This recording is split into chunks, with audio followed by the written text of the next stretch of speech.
by Women in Tech, the Netherlands chapter. And my name is Duncan de Boy. And together with our president, Cara Antoine, I would like to welcome you in this event. We have for you 3 or 4 speakers today. And as you know, you registered for an event where we would like to discuss and share and uh, put insights into how to build your powerful network. And I have to say that when I started organizing together with Cara this event, I thought I already know a lot about networking and how you should build up and how you should look into your contacts and treat them, right? And give and get. But then we just started to talk to our speakers, and I was like, wow, I'm actually just a beginner. So I think I can promise to you a really nice, interesting event because it's an interaction. Even it's you will learn some tricks and tricks from one of our LinkedIn professional people here. You will hear from Rashmi also their insights, and you will hear also later on from Julia and Ingrid about how how important networking is from, for example, point of view like be having a mentor and mentee, and how you should treasure and treat your people around. So, this how we will start, and what is the inside, what is the content. But firstly, I would like to also ask Cara to present something more about who we actually are. But before I will give her the words, I also want to share with you, we have a special, let's say, diverse insight today, because we have people who with us who are deaf. So it means that we will have also interpreters, which I would like to also welcome them as part of our team today. You might see them also yeah, in the background, and also the name of in their let's say a sign who they are. So signing interpreters, for example, sign language interpreter. So I would really love to welcome them, because I think this is a special kind of event that we can welcome also people from different groups, and I'm very proud of that, and I hope we can in the future continue doing it this way. So welcome very much. And yeah, big applause. Maybe I should speak also less or a little bit slowly. I don't know if there are any hints for us speakers to really make sure that the most important messages are being transferred, and to make your work a little bit easier. So now I'm already slowing down a little bit. So thank you, everybody. Please write your questions also here in the chat. This is what we have, because we want to make sure that you learn something together with us. We are not just only the messengers, but we want to learn also from you and hear your stories. But let's get started. My board goes to Dr. Cara Antoine. Zdenka, thank you so much for this great introduction. And I just want to build briefly on some of your comments to let the audience know that we are recording the event tonight.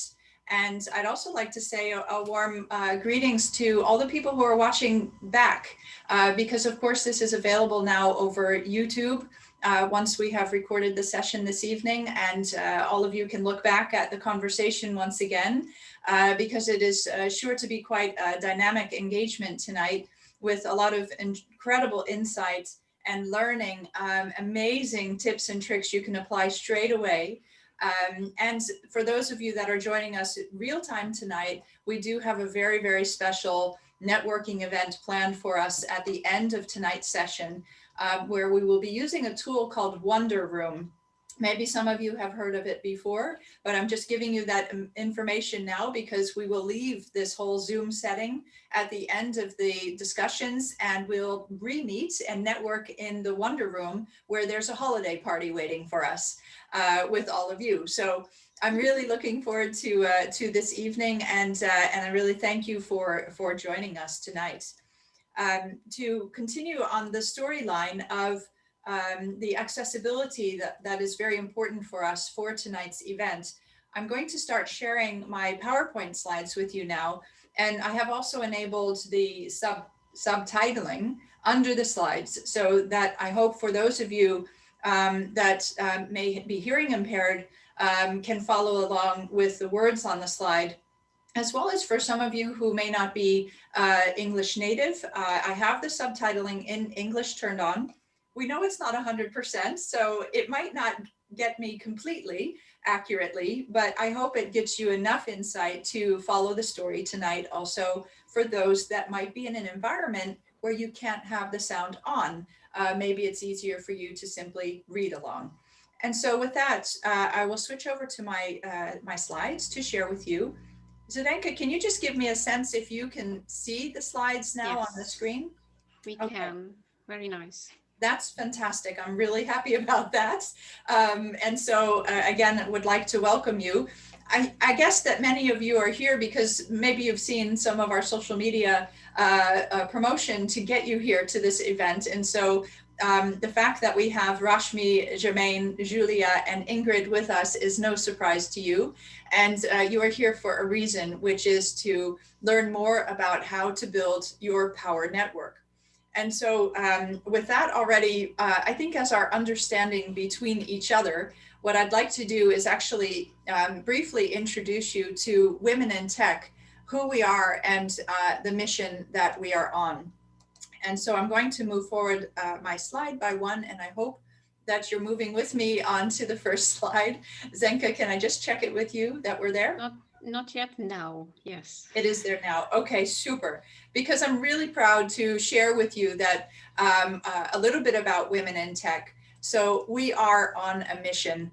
We are a global movement who are here to empower more than 5 million women and girls between now and the year 2030 on a course of study or in their career in the field of technology. Now, recently I was challenged on this number, so I heard that actually we need to get 8 million because some of the recent data, because of the corona crisis, is showing the inequities for women particularly, and particularly in technology, that has set us back to the year 1976 globally. And I hope you are as shocked about that as I am, because that really horrifies me to feel that through the current crisis, we are actually creating another crisis, which is setting women back. And so we have some work to do. And I think we have our work cut out for us here. And in order to do that, what we want to do is clearly have impact. So in order to close this gap and to get our 8 million more, if someone can help me to mute others, that would be great. To help us to close that gap, we are going to focus on 5 areas of the United Nations Sustainable Development Goals. And that's really our call to action. So everything we do has a focus on gender equality in the middle of what we're working on. And that is really to strive for equality in all we do in technology.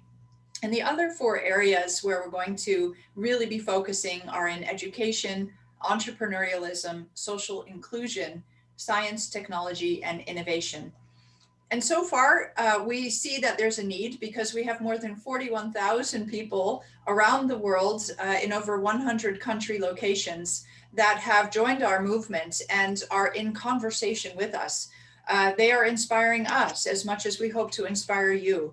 And we have established 16 formal chapters where you can find us on our platform at women-in-tech.net and join, of course, the Netherlands chapter.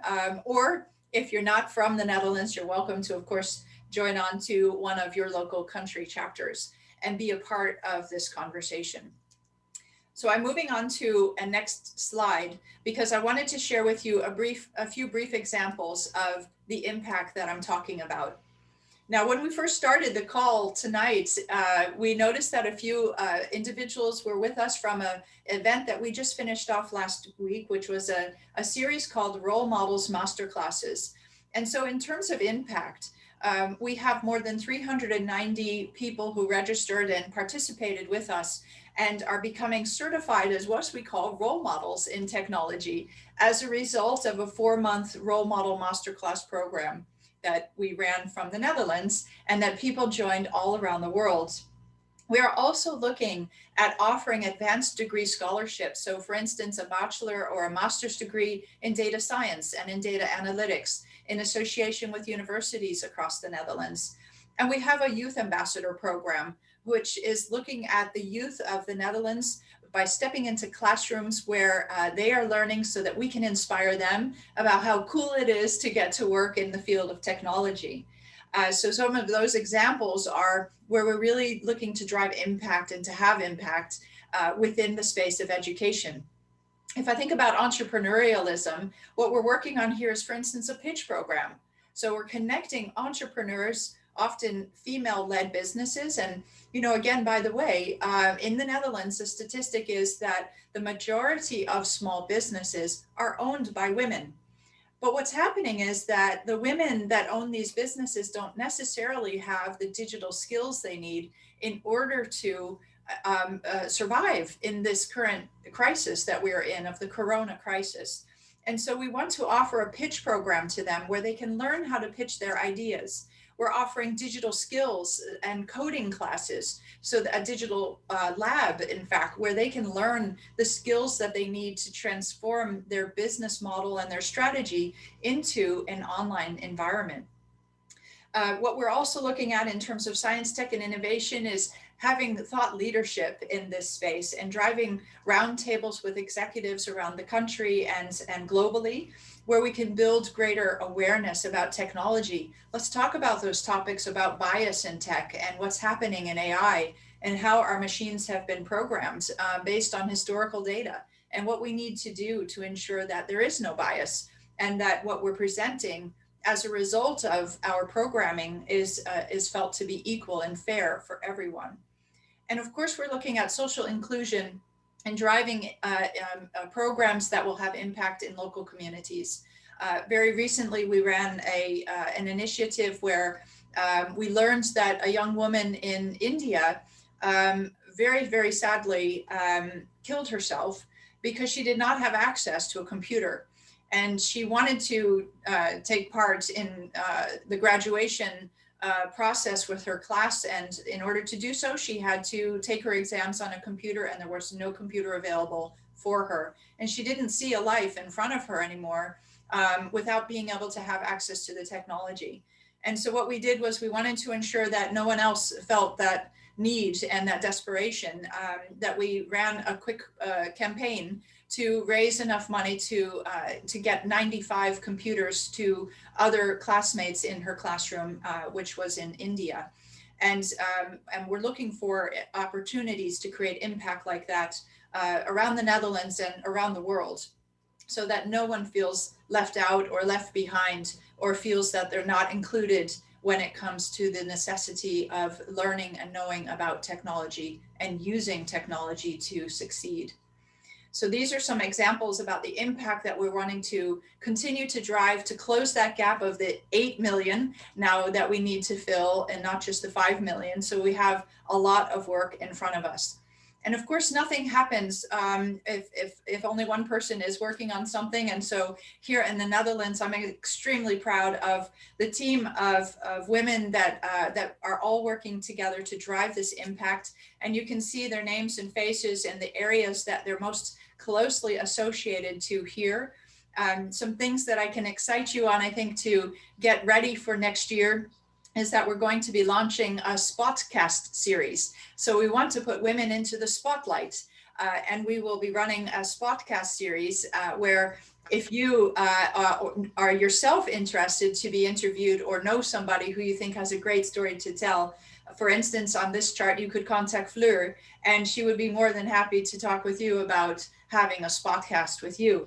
And of course, these are the women doing the work today, and we're always looking for more help also. So if you are also in a position where you say, I would love to spend an hour a week or 5 hours a week or whatever time it is you have to contribute to helping us run our programs, to driving the impact and the examples that I have shared with you, then we would really love to meet you, and we would love to welcome you to our tribe. So with that, very brief rundown on who we are, what some of the areas of impact are that we want to have next year and beyond, and also an open invitation to all of those of you who are here with us tonight to join us and to join us on this mission. So with that, what I'm going to do is start to switch gears. Oh, and it's just another reminder about our site. So to join us at womenintech.net, at the Netherlands chapter, of course, or the local chapter that may be interesting for you. So as I finish off on that piece, Zdenka, I think what I'd like to do is just make a quick bridge, if I may, into the start of tonight's program before I hand it back over to you. And I was taking a little bit of inspiration to tonight's conversation about building a power network from this book, which is Advice to My Dear Daughter.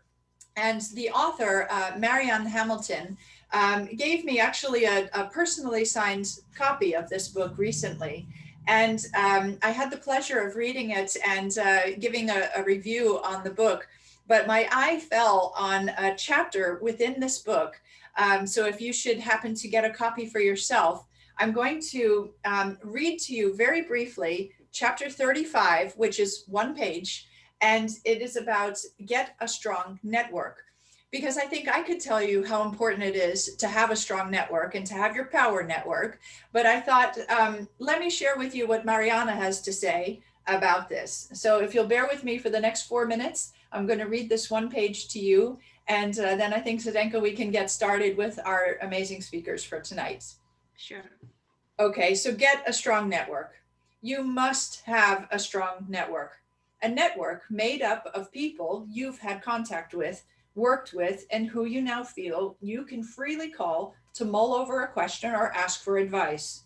A network of people you speak well of, and who in turn speak well of you. I hope there are also men in your network. So thank you, Joelle and Jermaine, for being with us tonight. And in that case, it is important to be able to spend time with them without insisting on your femininity. So we'll try not to be too overbearing for you guys here tonight. No one can stand a person whose ego is too big or who has a constant need for attention. Learn how to network from the men. So men, please help us understand how this works. They give and take in their networks. They are well aware that they are in the network because they benefit from one another.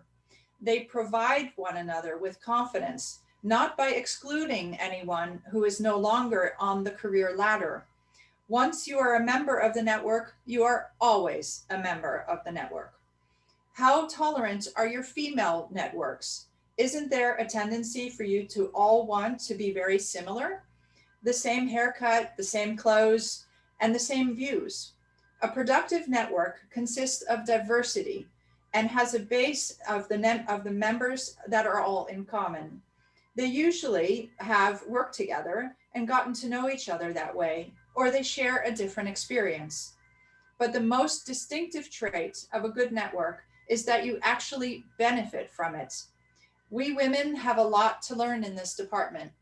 Women have a tendency not to be able to ask for help and to want to solve everything on their own instead. Don't do this. Ask people for help. Most people love to have the chance to help out. Why? It's enriching and it provides insight into things that are new and that you learn lessons from. So with that, Zdenka, I will hand over to you to introduce our first speaker for this evening. Definitely. Thank you very much, Kara. It's very, very nice. I know you shared it with us yesterday, and I read it. Was yeah, it's good to ask people to help. I also had to learn this myself, but away from us now to our speakers. Who do we have?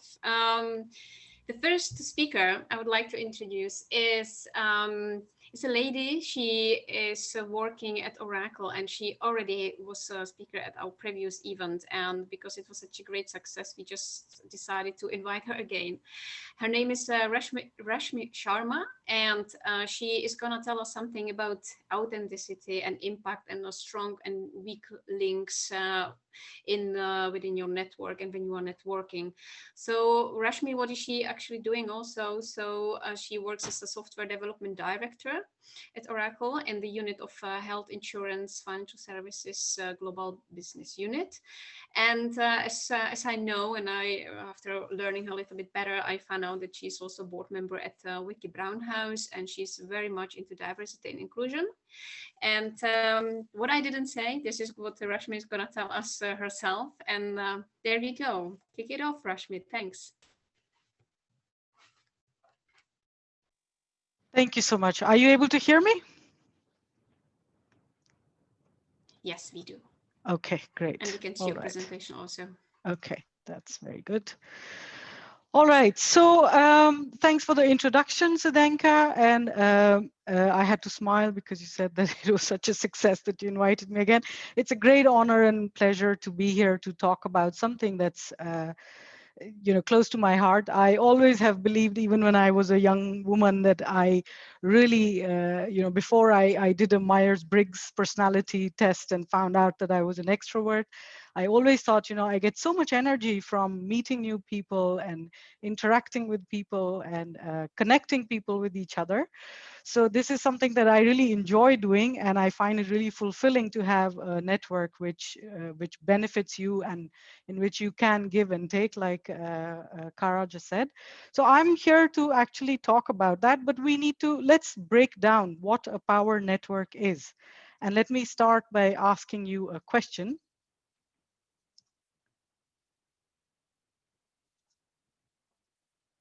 What does power mean to you?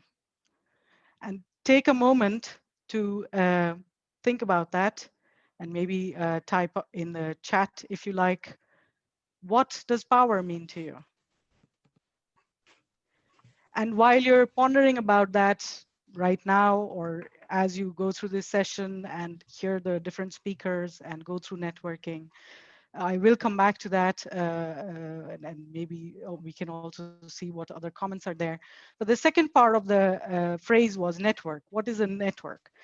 Well, if all of you have studied something in STEM, I think we are all familiar with computer networks and social networks and telephony networks. So a network is a noun, of course, which is a group of or a system of interconnected people or things, but it's also a verb, which means that you need to act, you need to do something, you need to reach out to other people to exchange information and develop your professional or social contacts. And as I talk about building your power network, I also want to say that there are a couple of things that I'm a big fan of. One is not to talk about theories, but stories. So I will tell you a couple of stories to illustrate my point, to share my experiences and insights. And another thing that I'm a big fan of is three, the number three. So I try to, break things down in three points that I want to make. And those, I think, were already in the introduction of this session, that I want to talk about authenticity, impact, and the strength of weak links. And my stories will probably, intermingle around these three words. Let's start with authenticity. The reason why I think that authenticity is important is because when you bring yourself fully as a whole human being into a moment, that is also the moment, or that is also the way to make an impact. I think all of us have an intuition. I think we all are intuitive beings, especially women. There are statements made that women have, in general, a higher emotional intelligence. Part of that is being intuitive. And I think intuition is also like a muscle, right? You need to train it. But I'm sure all of you have once or twice or more, or have had the experience that you come in contact with someone and you think, yeah, I don't know, is this person really saying what they mean? Do they have a hidden agenda? And there's not really a lot of trust sometimes. So I think that part of that is, is this person authentic? And, look at yourself. Are you being authentic? Even if you want something from your network, are you authentic enough to ask for it? That I would like you to help me with something. I admire you so much for how you have charted your own career. I would really like you to give me some tips, or would you mentor me, or whatever it is. If you're authentic and you know where you're coming from, then that makes an impact on the receiver. Moving on to the next point, impact. This is where I want to tell you a story. And the reason I'm telling this story is that in the meantime, like I said, I discovered at some point in my life, I'm an extrovert, but my mother is an introvert. My husband's an introvert. And now my daughter of 5-year-old, she's also an introvert. And sometimes, of course, I've had these management trainings where they say that you should, as an extrovert, what is it that you should do? And especially as a manager, that you shouldn't just walk in and say, hi, how is everyone? And all the introverts think, okay, I want to hide in a corner. So I want to tell you a small story to illustrate the point that impact, which translates to the power or strength of a network, it is not related to the size of your network. So coming to my mother, a few years ago in 2014, I was visiting India. That's where she lives, with a very good friend of mine. And my mother said that we were invited to dinner on a particular evening, and that she had already accepted on my behalf and my friend's behalf to go to somebody's house for dinner. And I thought, oh, one rare time that I did not really feel like meeting new people.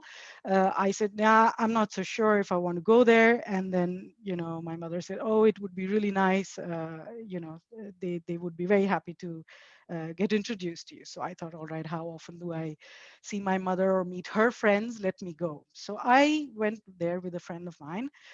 And during the course of the evening, I got to know that my mother, who's a retired teacher, and who gives free tuitions to all the children in the neighborhood who are not able to afford school. So, it is real in India. Not a lot of people have the privilege of education like in the West. So she actually taught the grandson of this gentleman who was, I think, 8 or 10 years old. So she was giving him free tuitions, and apparently they were all very impressed that with his, as he progressed in his learning and did better at school, that he also became a much more thoughtful and well-behaved child, and that they really saw a change in him. And somehow during the course of the evening, the grandfather said to him, "Oh, why don't you read that poem for Rashmi?" And this boy, he came up with a poem, and it was like an ode to my mother. And I was deeply touched by it. And one of the things that I remember complaining to my friend was that my mother, since she's retired and she has a really small circle of friends, she's not that outgoing, that I can't really talk to her about things that go on in my life. But in that moment, I realized that even if she doesn't have a huge network, she's making huge impact on someone's life.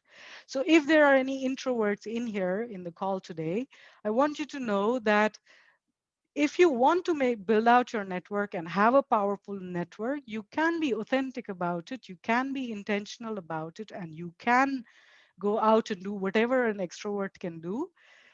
But just know that the impact of your network, the impact of you as a person, is not related to the size of your network. And then coming to the next topic, the strength of weak links. This is something that I also hugely believe in, and I'll give you some own examples and experiences from my personal life. I did an MBA, long ago, 2007, 2008, at Rotterdam School of Management, and you you have 120 people and a network tiger like me. What do you get? I was the class president, and it was just a class representative, and it was just great to build out the network and to see all these people, etc., etc. I also made some really good friends in that time, and they are still friends to this day. So yes, I can fall back on that network.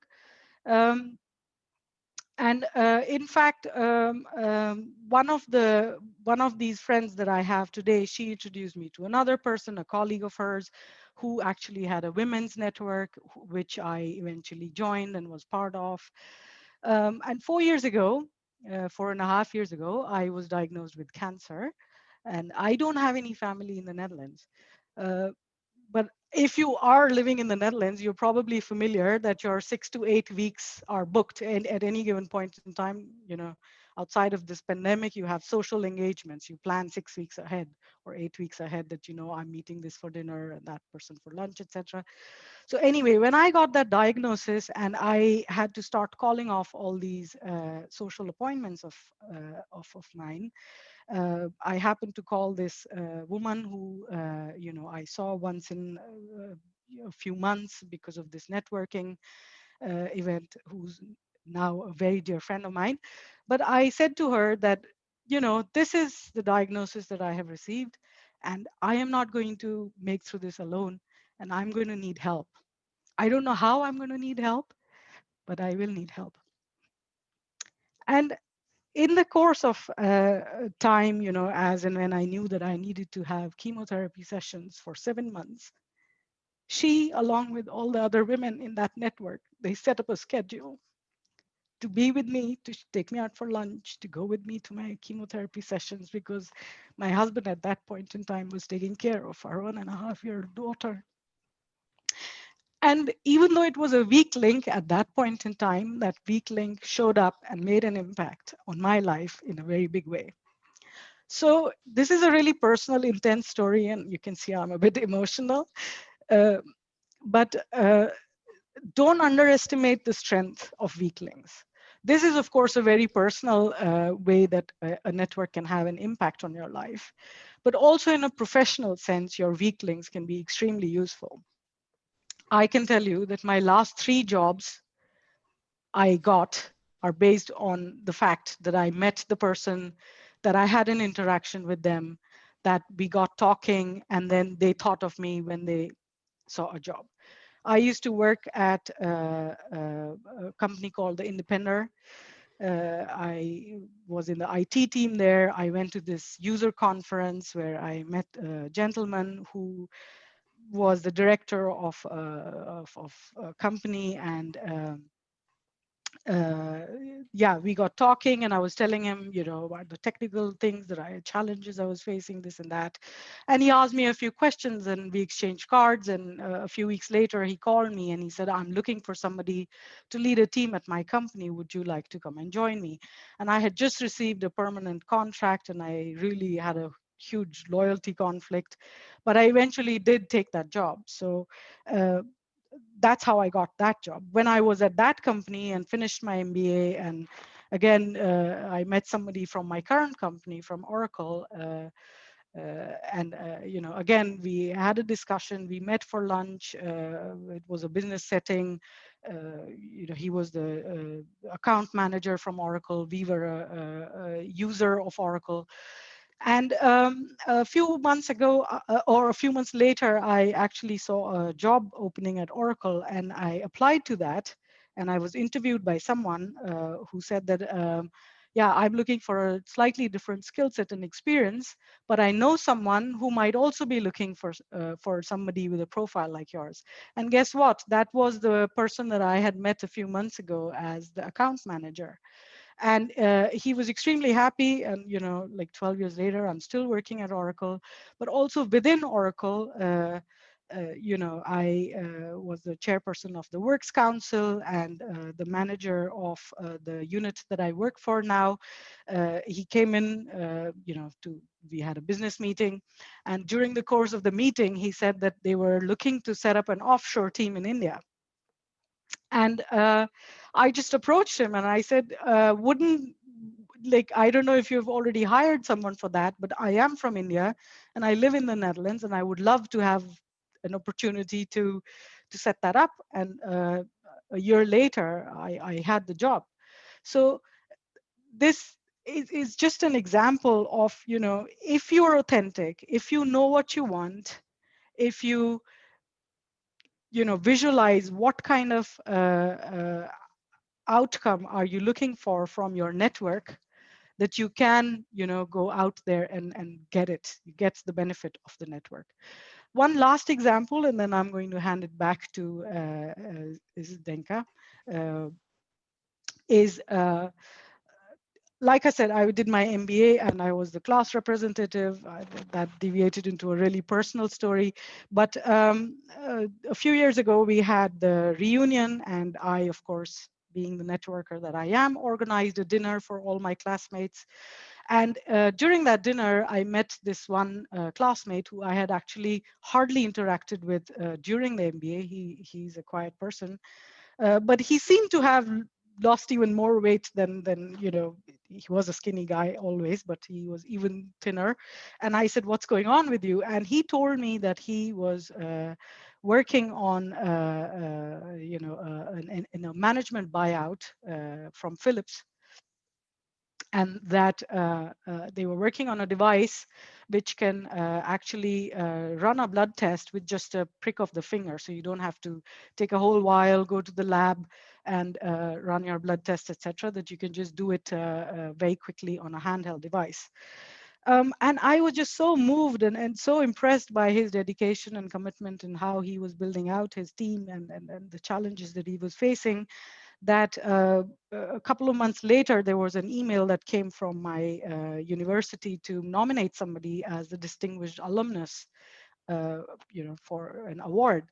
And I wrote out a nomination for him. It's not that he was my best friend, and I thought that, oh, let me nominate my bestie for something, but it was something that authentically touched me, moved me, made me feel that this could have an impact on a lot many more lives, and that he deserves that recognition. So I nominated him, and it wasn't expected. I mean, I wasn't sure how many nominations they get, how they base their decision on, but a couple of months later, I got an invite to attend the dinner, the awards dinner. And when I showed up, indeed, he was the winner. And it was just such a gratifying feeling to be able to show up, do something that you believe in, let something that authentically touches you, that you give back in your network. And those are the different stories that I wanted to share with you today, to illustrate the power of networks, to illustrate that if you stay true to yourself, whether you're looking to get something from your network or you're willing or to give something to make an impact on others, that you can do it. That is what, for me at least, means that that's a powerful network. And one of the great things that we have in this digital era is that we have branched out into social networks and LinkedIn and Facebook and you name it. All of that gives us opportunity to practice our building of this weak links, right? So how do you go out, stay authentic, build those weak links so that you can create that impact? And of course, we're going to hear about it later, but I would say visualize for yourself, what does your powerful network look like? What are you bringing to the table? What are you looking to get out of it? Good. So to be followed, I am very excited to listen to the next speaker. But if there are any questions, I'm happy to take them. And otherwise, I will give this back to Zdenka. Thank you, Rashmi. It's yeah, very impressive stories, of course, and I think it's always very nice when you share your personal story. But of course, you need some kind of brevity, right? You need to be brave to share this. That you, for example, don't think in the future it's gonna fire back or what you are just saying, right? So that's I think very impressive. It's also very nice that what you said. It's you don't have to be thankful or just only with your best friends, rely on your best friends or your friends community. You said that you dominated this guy who was very slim, right? Or like mager in Dutch. Yeah. So yeah, and this is what is always what I was thinking also myself. Yeah, okay, I can maybe ask only good friends who I am always also giving them something, getting something back. But you just ask somebody or help somebody who you think, okay, it's not my even my favorite person, but this person has talent and I admire him for something. Let's support him, and vice versa, right? So this is what also you could receive back now, because yeah, you don't know where you will meet this person next time, and this is what you said also during your interviews at Oracle, right? And I love the stories, the story, and I hear it more often, that people apply for positions which they think they will probably not even get, but thanks to that you can get to another, let's say, step, right? So, and yeah, until you are the next person. And I really like it. I should do it also more often in the future. But Yeah. do we have enough about me, or me, my opinions? I Do think we that have there any? are a couple of questions in the Exactly. chat. So I don't know if Yeah, let's maybe read feedback from Sakina Kapasi. Thank you, Rashmi, for this talk. I'm someone who would do everything to avoid a networking event. If I must go, then I will look for a familiar face and stick to that person. This talk has given me a new perspective to networking, especially the impact part, and the fact the networking is not about taking, but also giving. Yes, and I think before that, Ingrid asked if anybody has ever asked me to mentor them. Yes, that happens very often, and I am very happy to mentor other people. So yeah, if there's anybody out here also who would like to have me as a mentor, please reach out to me. I think that giving back to your network, to pay it forward, is extremely important in life. Yes, we will definitely. You can share also your LinkedIn profile, right, if you want to get connected. Roxana, one more question. We still have here some time for you. You mentioned authenticity, but also yourself being an extrovert who would say first hello to a room full of people. Do you feel like you have to contain your personality more while networking? No, actually, I don't. What I, the differences that I now am aware of being an extrovert, being an introvert. What I do think that if you give your full attention to an introvert and give them time and you ask them questions, that they open up. And it's not like like, okay, these days physical networking is a dream from the past. But even if you walk into a room and if you're yourself an open extrovert person, then you look around, you smile, you make eye contact, you see who's receptive, you step up to them. I very often, if somebody else comes to me and talks to me, then I introduce the two people to each other. I said, do you know each other? And I get them to talk, and then I move on to the next group. So I don't feel that I have to contain my personality. I am more mindful that I am not going to overwhelm all, if it's and especially if I'm aware of in team settings, or if somebody in interaction, I know that it's an introvert, then I try to, of course, make sure that there's individual attention for that person. And that is also part of being authentic, listening. Are you listening, or are you just full of your own ideas and what you have to say? Yeah, I don't feel that I have to contain my personality. I'm mindful of others' uh, preferences, and yeah, in a networking situation, I adapt to it. There any Okay, more questions? If not, we can also answer them during our networking, even when we move to another tool later for on. sure. So thank you very much, Rashmi. And now I will give word again back to Kara, because she will introduce our second speaker. Thank you very much. I do see one question coming in from Sule, but I don't know if we have time for that. Well, certainly let's take that as a transitionary question then, Rashmi. So how did you become more authentic and hear and do what your inner side says to you? Yeah, so I think I said it earlier, that intuition, or, this is, it's like a muscle, you have to train it, right? Every time you feel that, okay, this feels right, or this makes me feel uncomfortable, you introspect, retrospect, what doesn't feel right about it, or why, if you worked on your intuition and it did work out, okay, then you lean into it, you trust it a bit more. And the fact that I can be emotional sometimes, or that I am an extrovert, you embrace that, but you also embrace the fact that you can make mistakes, and it's okay. Life is too short to beat yourself up about it. And yeah, what I do, and I have spoken about this earlier also, I try and meditate. I try to spend time with myself. In an earlier talk, I've talked about it, about your inner space. And yeah, that's where you learn from. Just train your muscle. Yeah, fantastic. And Rashmi, I hope that you'll take the opportunity to go back and look at the comments that were coming through while you were speaking, because you asked all of us the question about what does power mean to you, right? Yes. And so there was a lot of response to that. And I heard a lot of the words that were being entered also reflected in a lot of your talk, which had to do with responsibility and authenticity, having impact.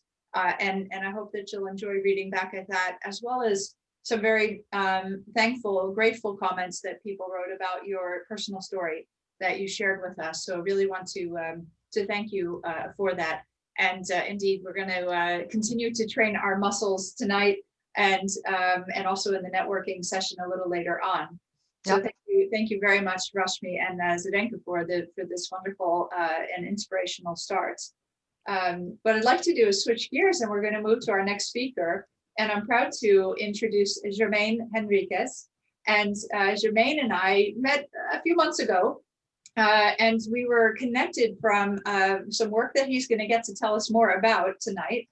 But he was helping a group of us at Top Vrouwen NL, which is Top Women of the Netherlands, to learn a little bit more about how we could brush up our skills on LinkedIn. And I can tell you that immediately on the training that Germaine gave to us, I put some of those things right into practice, and it significantly helped me to improve my impact and my presence on social media, in particular LinkedIn.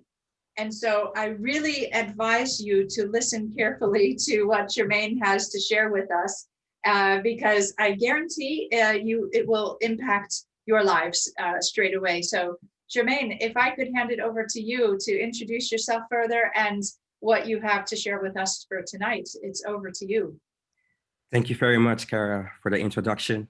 I'm very happy to be here. I also feel honored to do this presentation for all of you. My name is Germaine Henriquez. I'm from Curaçao, but I live now for almost my whole life in the Netherlands, nearby Amsterdam, the city called Leiden. It means leading, and I hope also to be an online leader one day. And today I will tell you more about how you can use LinkedIn in your advantage to build a strong, powerful network. But before you build your network, it's good to be visible. That's the number one step. And today, especially now, more than ever, it's really important to build your online network. Let's start. This is my LinkedIn profile. But really, what is really important is that I don't see it as my LinkedIn profile. I really try to see it as my own website on LinkedIn. And LinkedIn has now over the 700 million people that's active. So it's a great platform to network, especially if you want to build a strong business network. And I will give you some little tips about your LinkedIn profile. First of all, the first thing people look at is your picture. And most of the time we think that our picture is visible for everybody on LinkedIn. But a lot of times we see during our training programs that people only have their picture visible for their own network. So please do a double check if your picture is visible for everybody that's active on LinkedIn. You also have a background picture. Also very important that you use this to stand out. We use it more as a marketing kind of banner, but you can also make it personal. I think Rashmi had a very good story also about being authentic. You can also make your LinkedIn profile authentic. Make it you. And that's really important.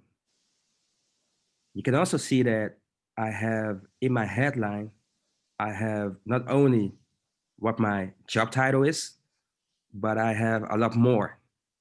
The reason why I do this is because that LinkedIn is basically like Google. It's a search engine. So the more words you use in your headline, but also in your summary, the more you can be found. So I see myself, especially as a social selling trainer or coach, but people search for me the most as a LinkedIn trainer. So I should have LinkedIn trainer also in my headline. So if you look at yourself, what are the words you want to be found on? And what do you think people are looking for when they want to find you? And make sure you have that in your headline, but more especially in your summary. 90% of the people that we train at our programs, they don't have a summary, the about section. And if they have an about section, that is more telling about their business, but they're not telling about who they are. Your summary is the only section that you have on your profile where you can personally introduce yourself. So make sure if you want to use your profile the right way, that you also use your summary. Okay, let's move on. Jermaine? Yes. Before you move on, just because there was a question that came back, could you briefly explain how to ensure that our pictures are made visible? Yes, you can do it on a lot of different ways. To check it, you can go to your, maybe I can show you real quick how you can do it. Let me see if it works. Because that's, I think, the most easy way.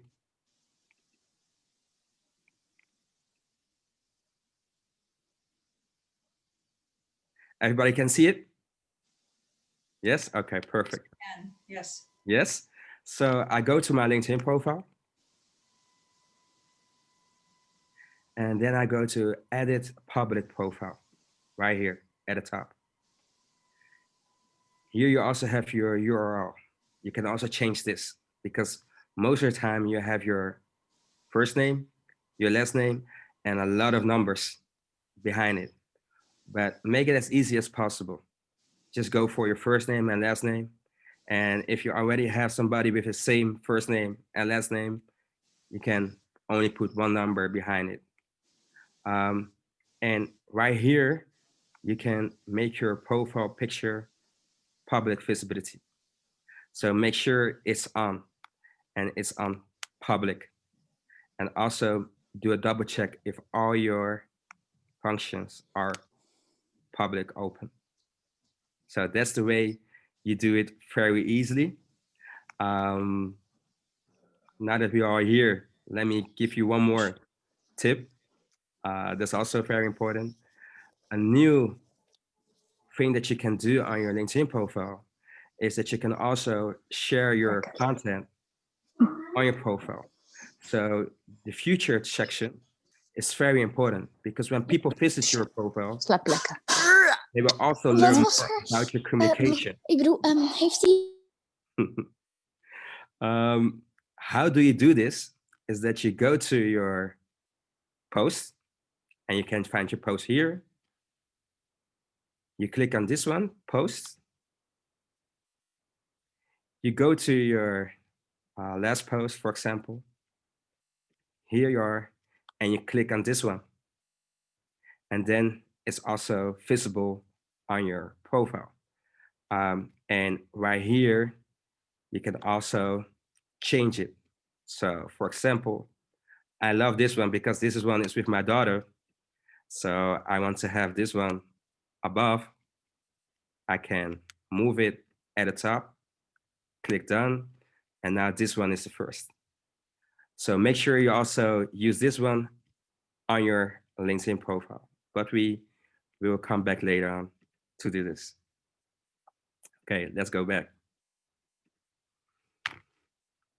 Okay, a big part of my life, I was invisible on social media because I did believe in social media, but I didn't believe it could work for me. I didn't see myself as a personal brand. I didn't see myself as an influencer. The moment that I started using LinkedIn more, I was working at ABN AMRO. It's one of the biggest banks in the Netherlands. And I started using LinkedIn to have more interaction with our customers, but also with our prospects online. And I also started sharing my story. And the more I start sharing my story online, the bigger my network became. I also was having a lot of views on LinkedIn. One of my first posts, I had over the 10,000 people viewing the post. And I was like, wow, how is it possible? How is it possible that so much people are looking at a post that I'm sharing? And from that moment on, a lot of things have changed. And this was from 2015. I also started from ABN AMRO a partnership with LinkedIn. I've worked together for LinkedIn for 3 years, doing a lot of events. Right here, you can see me at one of the events in 2017. And from this moment on, my life changed because in the public, there were a lot of people that were asking for me to give them training, to be a mentor on LinkedIn. And 1 year later, I started my own company, the WeMessage Academy, together with Murat and Serkan. And I'm very happy that I did this.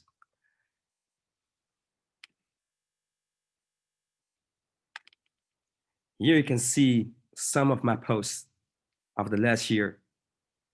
And what you can see, it's all personal. On every post, you can see me, but you can also see the people around me that are important. And this is really important in your personal branding. If you look at my first post, it's together with my daughter.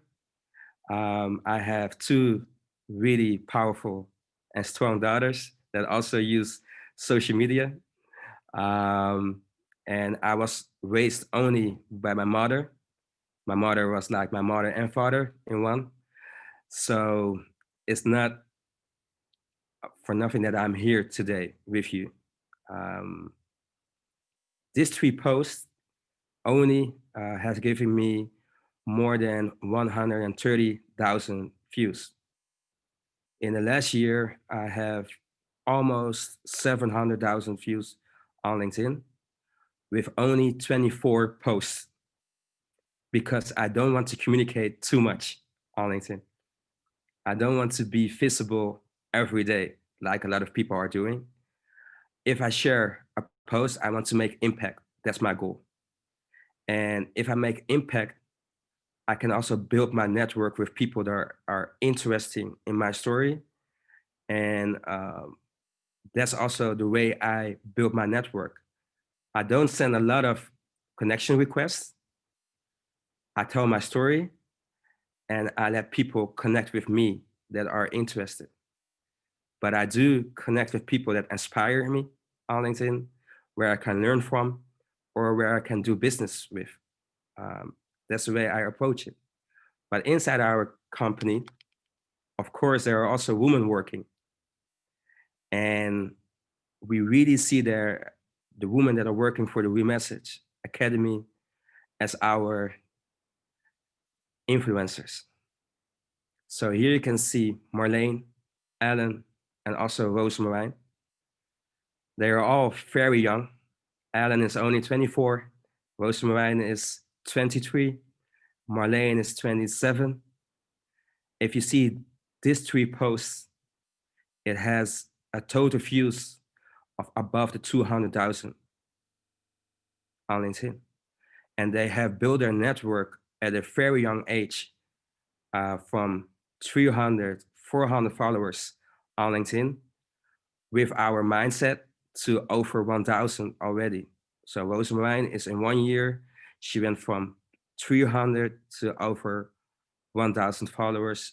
And she's also going to make a next step in her career thanks to her LinkedIn visibility. So make sure if you share content on LinkedIn that you also share your story. Because of this, we also wrote our program, Content is Queen.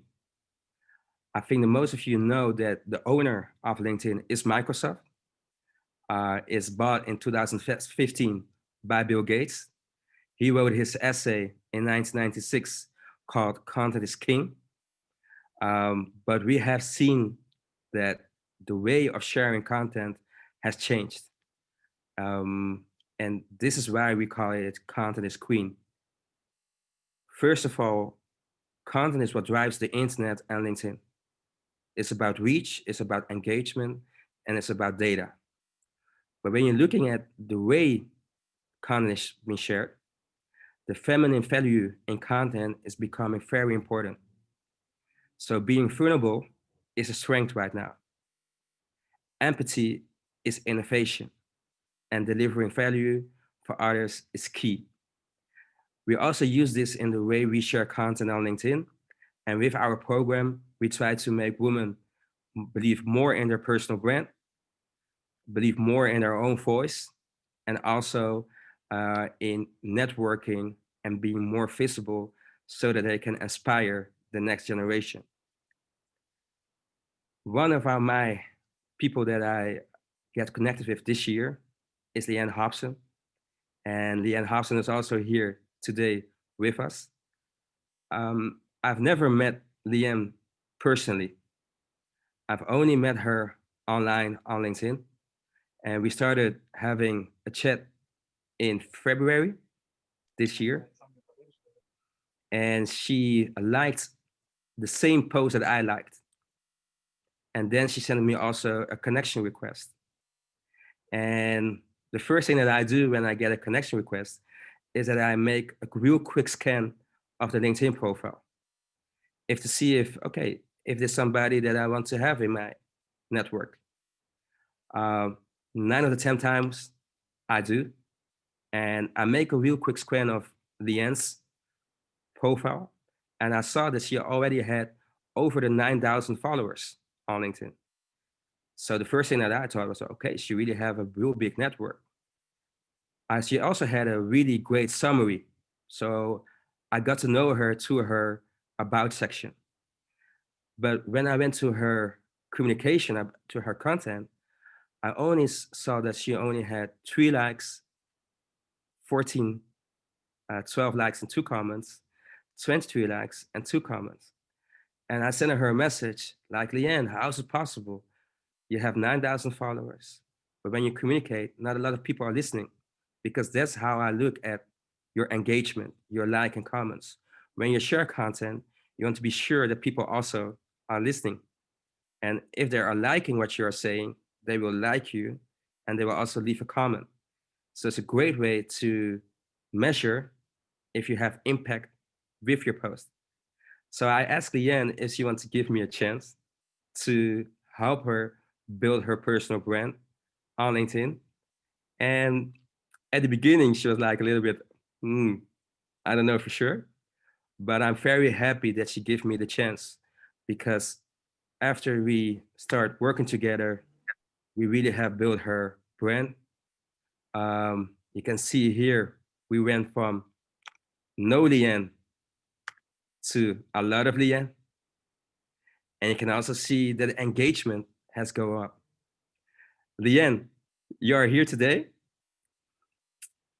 What is the impact for you that LinkedIn has for you on also building a network to your content? Sure. Nice to see you again, Jermaine. And thanks for inviting me to this event. I would say that, I mean, my journey with social has been long. And I've worked with myself, I've worked with internal teams, and I've worked with external teams. And up until the point that I met Jermaine,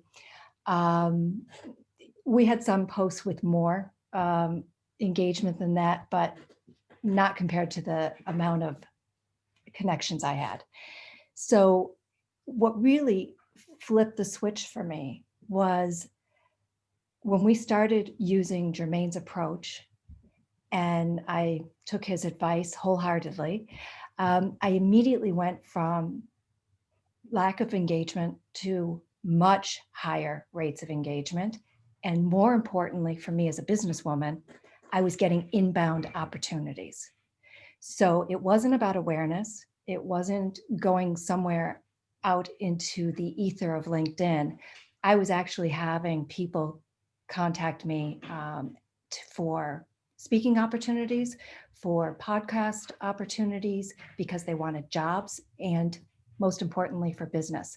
So today I can say, after working with Jermaine since the beginning of the year, I'm closing business using LinkedIn, and it's net new, but it's also sleepers. So people from my past that haven't reached out in a long time, but I'm now on their radar screen and they come to me. And of course, existing clients we're getting more business from. Yeah. So I'm very happy. Thank you.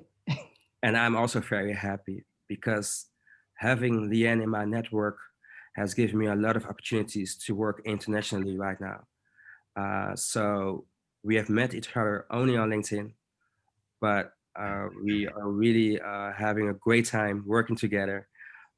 Thanks to Leanne, I'm also working now with a lot of big names in the market, and also the corporate of Bill Gates in January. So that sounds good. The 5 steps that we follow is as follow. First of all, what are your goals? What do you want to achieve? Then you always use your personal brand, you, to reach your goals. The most important part are the social listening and the social sharing part. So you want to listen on social media. What are people talking about? What is important? What's relevant? How can I have value when I share my content? A lot of people, they are not listening, they're just sharing. But it's really important to also listen and to giving. Also what Rashmi told us in her presentation, it's also about giving in your network. If you communicate on the right way, so you share really good content with value that people like, you will see that your network will grow with people that are interested in you and also want to work with you. If you connect with people, you build your network, it's also really important to stay social, to stay connected, to stay on top of mind. And the way you do that is also leaving comments and likes with people that are important for you, so that you can build your own career to it, or like Leanne, build your business out of it. So you can use LinkedIn in a lot of different ways. I have a question for you. I want to ask you, how big is your network? And I think there's a poll right now that you can see, or Yeah. or just communicate it in the chat. It's also good. How big is your network right now on LinkedIn? Please share it in the chat.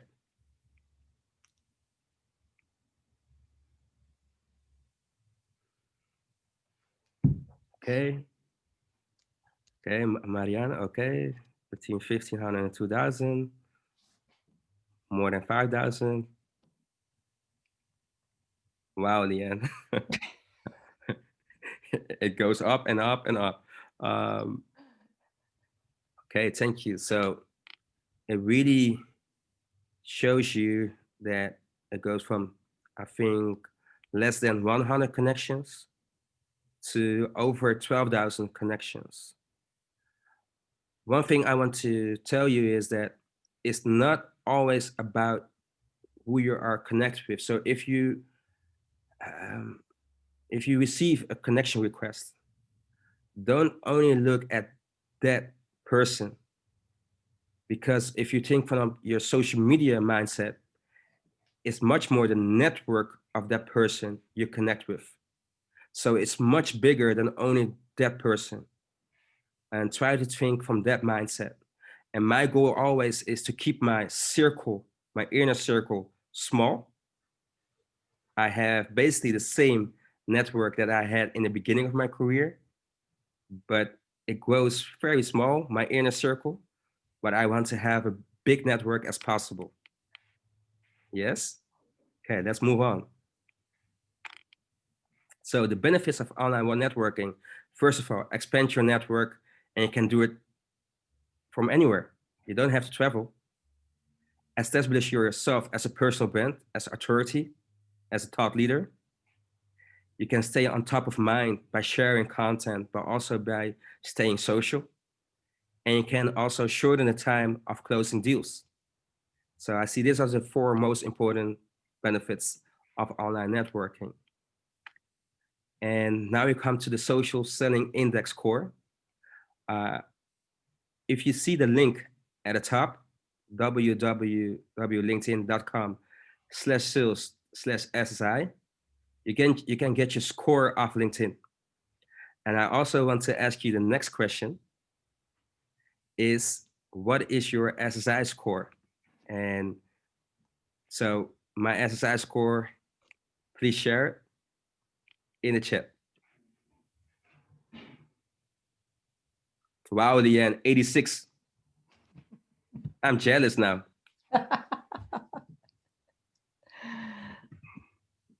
68. Very good, Rashmi. Very good. 77. Okay, there are great scores. Super.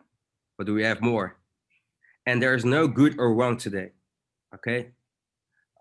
It's much more about being aware of this and how you can take advantage of it.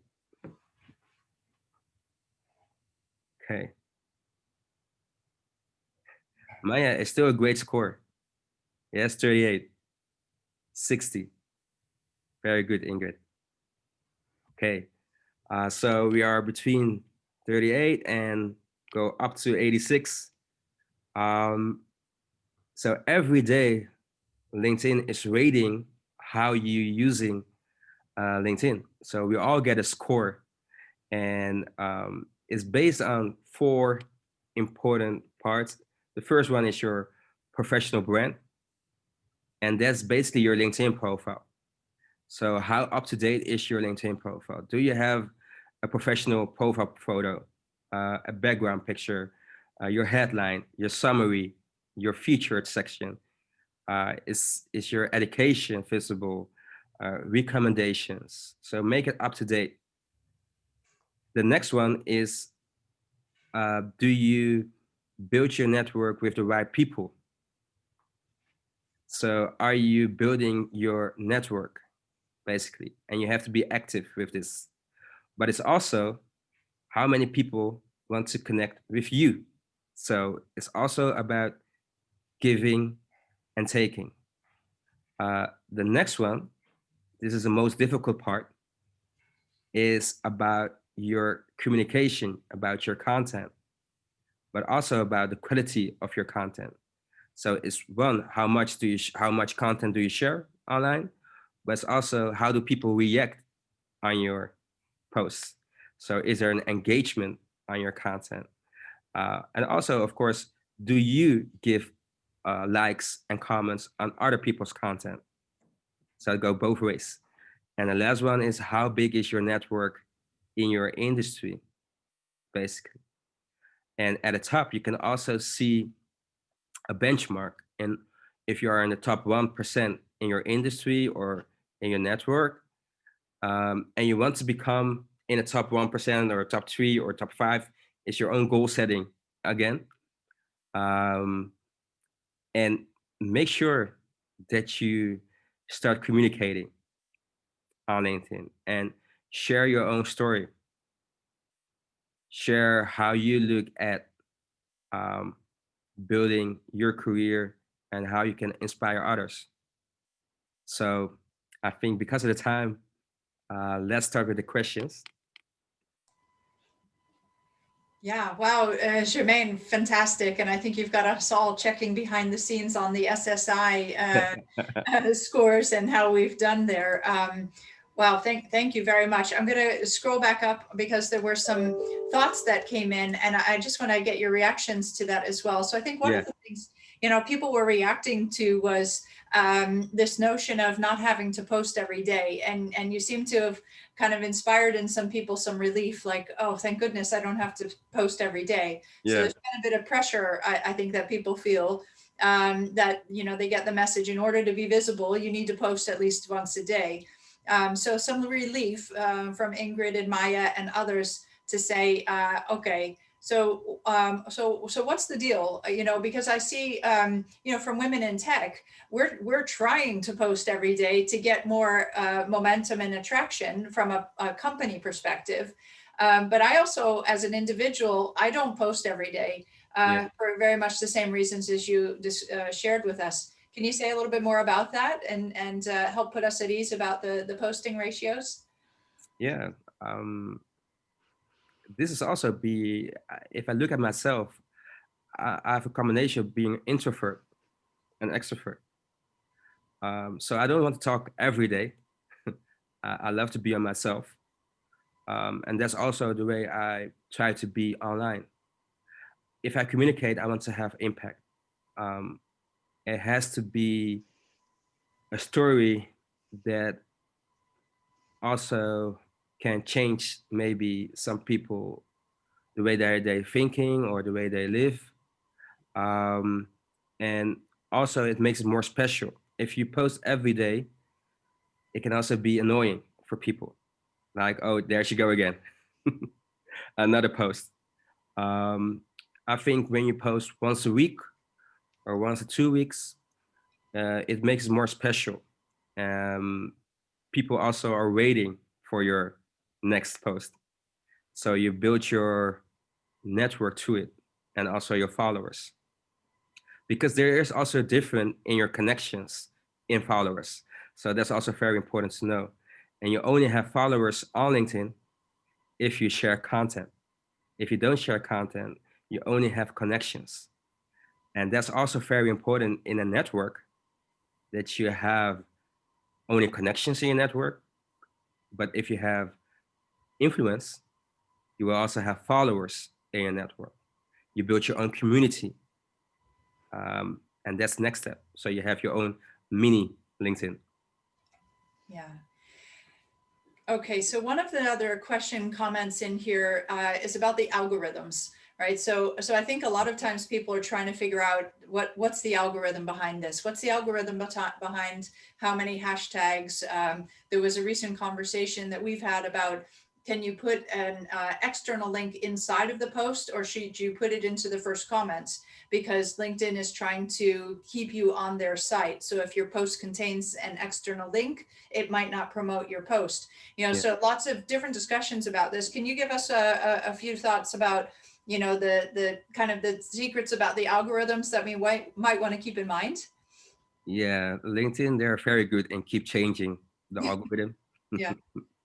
So the moment that you feel like I'm not on the right way, they change it again. Yeah. So my biggest advice that I can give you is, don't really focus on the rhythm, just dance.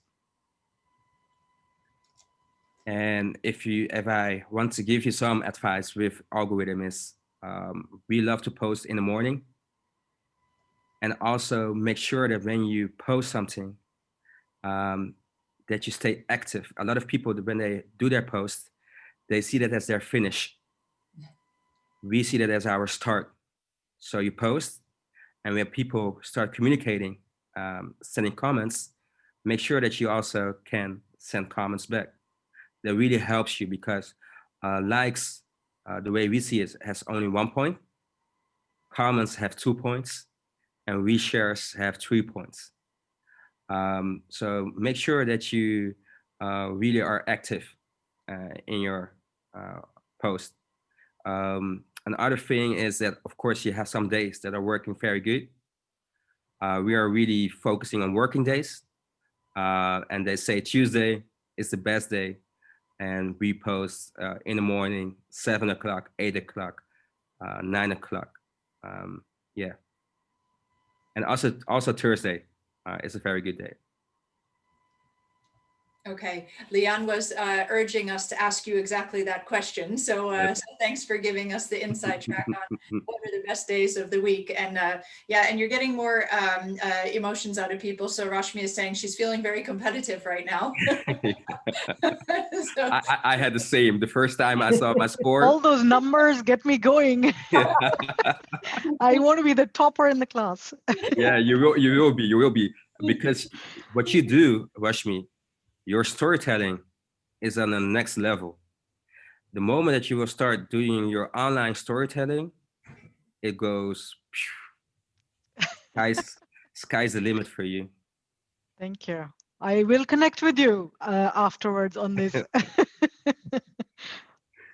I can say I experienced very much the same. And, you know, when we first had the crisis of the Corona crisis in about the April timeframe here in the Netherlands, you know, one of the industry that was immediately impacted here were all of our tulip growers. So all the flowers and the bulbs.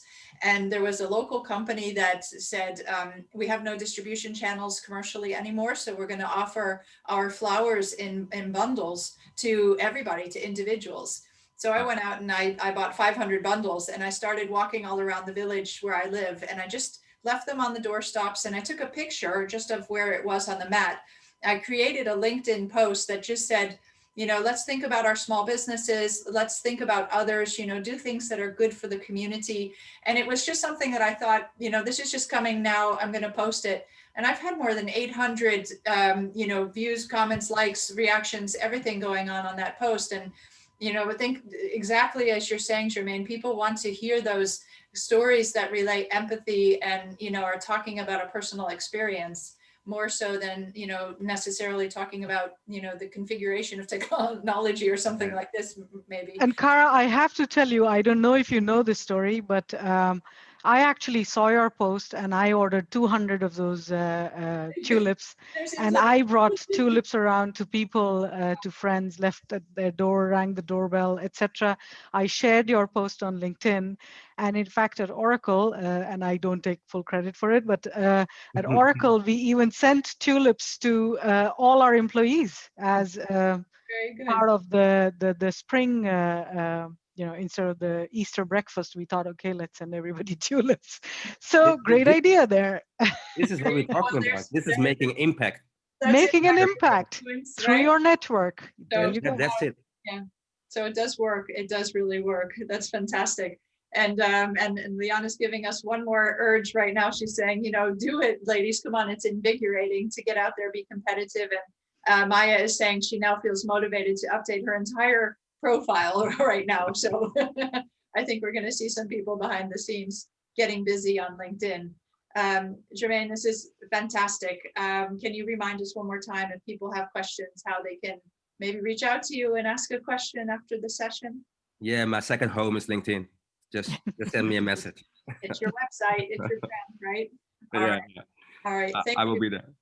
Thank you ever so much, Jermaine. Once again, I learned some more new things today. I've taken some notes on, and I'm going to get back to behind the scenes also in updating my profile further. Mm-hmm. Thank you so much for that. So there's your information. WeMessageAcademy.nl, and the content is Queen Program. I believe you do deliver that program to other organizations, and you are available for for bringing that program to other organizations who would be lucky to hire you in for that. So thank you so much, Jermaine, for. Thank you, Cara, for this opportunity. Thank you very much, and again, also thank you very much. Yeah, well done. Anytime. Thank you. What a fantastic story. Thank you both very much. Hugely inspirational. And I'm going to hand it back now to Zdenka, who's going to introduce our next two speakers for some further work together. Over to you, Zdenka. Thank you very much, Cara, Jermaine. Also, the conversation is really nice. We still have some questions, so I really encourage also to connect and to challenge further Jermaine, because this is his job, as he said, and he loves that very much. We just saw. We are going into the final part, so I would like to welcome two more speakers, which will be Julia Jelinska and also Ingrid Veiling. Who are those ladies? Those ladies are close to actually my heart, because this is a perfect example of how you can really tap into your network, and those people are there for you. I didn't know them. I just invited them this for this evening because I think, yeah, I want to make it also a little bit personal. We decided to make our last session less presentation wise, because we already heard nice stories, and we also learned something new. With Julia and Ingrid, we want to make you work with us and share also your stories and your opinions.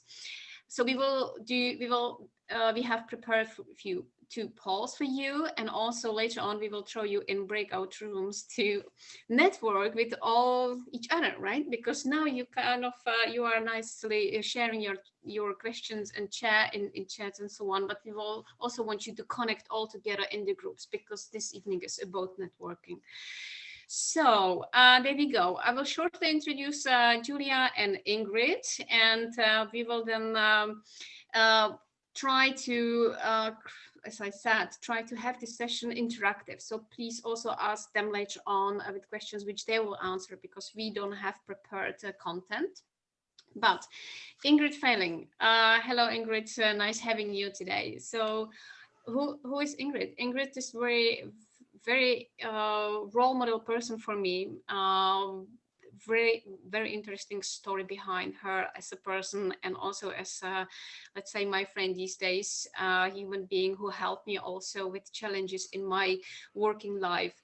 She used to be HR director in National Netherlands. She had many roles which I'm not gonna list here. You can see it then in her LinkedIn profile, because this is where will be going probably these days. Ingrid, she created and found her coaching and consultancy, because she left the corporate world, I would say the way to be the employee, and now she's actually helping from outside with her consultancy employees how to, for example, change their mindset, cultural change and transformation. She's very much into diversity inclusion.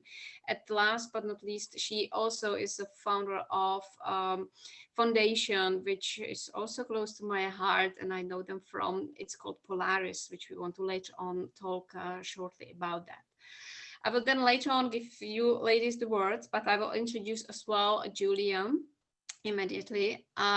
Julia, I think Julia is one of the best networkers I know and social persons, and she's just amazing. And what is she doing? Connecting people. This is just her passion and talent, and I really admire her this way. But yeah, she has also great experience at work. And what is her background is she studied computer science. She is an auditor. She's a lot in risk and management, and also sustainability advocate, and she has really very nice creative spirit. So hereby I would like to welcome both of them here with us. So please, Julia and Ingrid, tell something more about yourself, which I didn't say, which you think that it's important for our audience at that moment. Yeah. Okay. Julia, shall I start? Yes, I think it's a yes. Yes, it's a yes, of course, yes. Yeah, indeed. I am one of the things that I'm passionate about is about having diverse teams, because I worry about what's happening to this planet. I worry about the polarization that's going on. I worry about, you know, generations. Are my children or my children's children, do they have, you know, still a healthy planet to live on? And I so much believe in diverse teams, because they make decisions based upon a longer term focus and not on short term economic gains. They have sustainability into their hearts. And I feel that we do not have enough diverse teams in the Netherlands, at least at a level where they can make a big impact. And that is why, well, we founded also Polaris, because within Polaris, it's a network, it's a small network, it's not as big as Women in Tech, which is fantastic. I must say. It's a small network where we help mid-career men and women to go and make the next step towards a position of their dreams, towards a position where they have impact.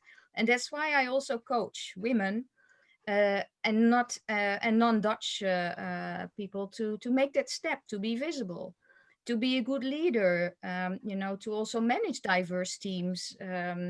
And that is where I get a lot of energy from. I put a lot of time in next to the training and the interim work that I do. It's my core. So I'm so happy. So also, Zdenka, thank you for inviting me here today. Julia. It was my pleasure. Yeah. Great. Thank you for the introduction, Zdenka, and thank you for the word, Ingrid. It's indeed great to be here. You asked, is there something that you haven't told about us and something that you don't know about us? I think I can satisfy your answer. Because I've been also, of course, listening and participating in this wonderful session where I see there are a lot of interesting patterns that are being repeated, which I would like to maybe build on a little bit. Everything we talked about so far is, in my view, using networking for good, right? It's built on kindness, of taking and giving, on exchanging energy. It's great to see because I can already feel that it's happening in this session as well, which is really better. You cannot ask for a better representation of the impact that you are already having, basically real time. Wonderful. I would also like to notice that almost everybody here today from our speakers mentioned something about the mother figure in their lives and their relationships with their mothers. I would like to give a big shout out to my mother because she has joined us. She is not visible, unfortunately. I need to work on her LinkedIn profile, Jermaine. But she is here, and she's a great role model for me, especially when it comes to really learning how to care for others and giving your all to others, to other people. And I'm so grateful that she can be here. I need to slow down. I know I should speak slower so that she can also understand me. That's for me a very important point. So I'm sure that if anybody would like to meet my mom later on, that's also possible. Just to build her network a little bit, I think it's important as well. She is in Poland, I'm Polish, so being here in that international environment is great. I really feel like this is a wonderful place where impact can be made with every single one of us.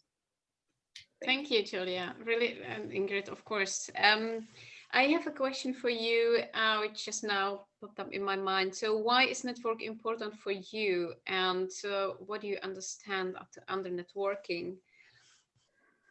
Why is it important for me? Well, I never realized the power of my network, and I never focused on networking while I was still working in a company. I was so focused on, making sure that for the company we had the right leaders, that women were visible, that they also got the opportunity to, get the position of impact. And I was not taking care of myself in that respect. So when I decided I wanted to leave the corporate world, I found out that I didn't have a network that could help me further.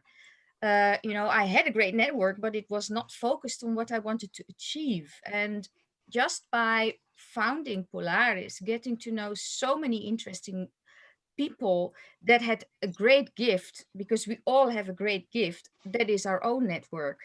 For example, now with Julia, she entered the board of Polaris. And she comes with these most beautiful speakers, these people that can do beautiful workshops. It's really a big gift. So within a year, I had an enormous network that I could use, but I also could give to. So that's for me, very important. So I also call Julia the super connector. So that's why, networking for me is important. So that's only since 5 years. Before that, I didn't do it. That's very interesting, right? Because I think we don't realize what networking is until we are asked that question. Yep. However, every single one of us has been building their network since the day we are born, right? We have a network, and that includes our families, it includes our friends, and then it grows. It just keeps growing. And unless you don't want to notice it, you don't realize that this is your network. So when you have no place to stay because something happened at your apartment and somebody offers you, oh, you may stay at my place, or somebody else offers, I would like to help you with legal advice, or you know whom to call if you really need something done. Maybe these are the moments when you realize, I actually have a network. I used to not think about network in that sense of what is a network? Do I have a power network? For me, it's more about truly connecting with people and making them connect with each other. Because I think my mind does it automatically. I see connection. So when somebody talks to me and I remember, oh yeah, but this other person mentioned that 3 weeks ago, let me put you in touch. And then the magic happens by itself. That's something that happens as well in the network. And I love to do that. For me, this is a natural thing. And as I mentioned before, until you mentioned it today, Zdenka, as well, I didn't really, didn't think about it. Yeah, I'm happy I caught you unprepared, so we can really see that it's live. Yeah, I think also what Jeremy he said, right? So it's what you are looking for. What is your goal? Somebody, as Leon said before. So if you are looking for, okay, having more business, right, closing your business, so then you will look this way. I also did in the past. Okay, I don't need a network, and then I started to look for a job, and then also, okay, shall I collect all the numbers, and then. Or what is it? Today we heard also that it's a lot about content and how you nurture a little bit the content, right? How you follow up. So bridging to my next question, and then maybe we can take one of the first polls, is when we presented you in our invitation, so we also said that you will be sharing a little bit your insight on what does it mean collecting to truly connecting. We heard from Jeremy, right? It's not about the numbers, but also what is then, in your opinion, the truly connecting, and how did you change, or what you will be doing, let's say, from today? Did you learn something new? Yeah. Well, I'm in between Rashna and Jermaine. I'm an introvert who really learned to be extrovert when needed. And networking is not something I liked, because I can sense the room very well. I can read in between lines, and that's a blessing, but it's also terrible if you are not so secure of yourself. So when I entered a room and people were talking with their backs towards me, I immediately thought, okay, they're not waiting for me. They don't find me, probably I'm not interesting, I have nothing to say. I cannot do chit chat. I simply cannot do it, because that's the introvert part of me. I have to have content. So I always had I always wanted to leave again. And online it's easier. So I love the raise hand and the chat. I will never interrupt, on mic and interrupt. I cannot do that. But what I've learned, and why networking is so valuable for me, is when I have a topic that I'm passionate about, like, developing yourself, or having a role model, or having a mentor, or whatever. When I go in with that topic that I want to learn more about with other people, then I easily get a connection. It's done like that, so I don't have to worry about anything anymore. I have this topic, I have these few interests of mine, and when I start talking with people about it, it just goes by itself, and I get the most beautiful referrals to podcasts, to books, to people I need to know, and it really goes by itself. And when I first started to network, I always asked the person that I was talking to, do you have a suggestion for me? Who should I talk to next? And can you introduce me? And they always did. It's for me, it's powerful, because I now get the speakers for Polaris via my network. I get to meet interesting people from my network. I get coaches from my network. I get business from my network, and I get a lot of energy from my network. So yeah, I'm glad that I'm still not there, but I'm glad that I'm making progress.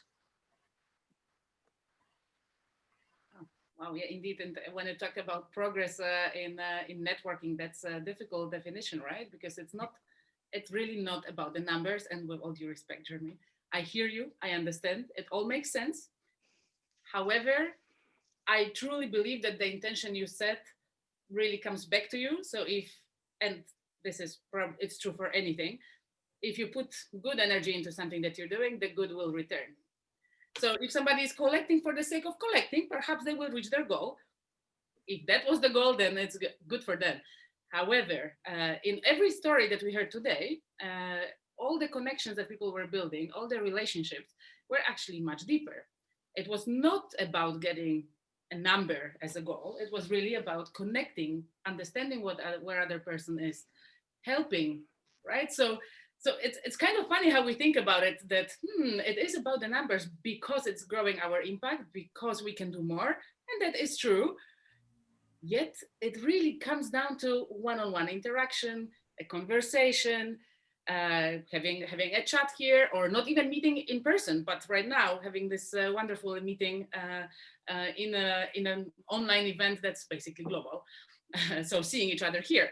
And again, it's two people connecting on a topic that is important to them. And that's where the exchange happens, right? You might not think about it. And I don't think anybody here really thinks that that kind of connection can be quantified. I don't believe it, right? This is a question I have, because when you came to the Netherlands, you didn't have a network at all here. So what did you do? How did you build that? That's true. I didn't. I also didn't think about it as an important, again, it was not my goal. I started talking to people and I cared about what they had to say.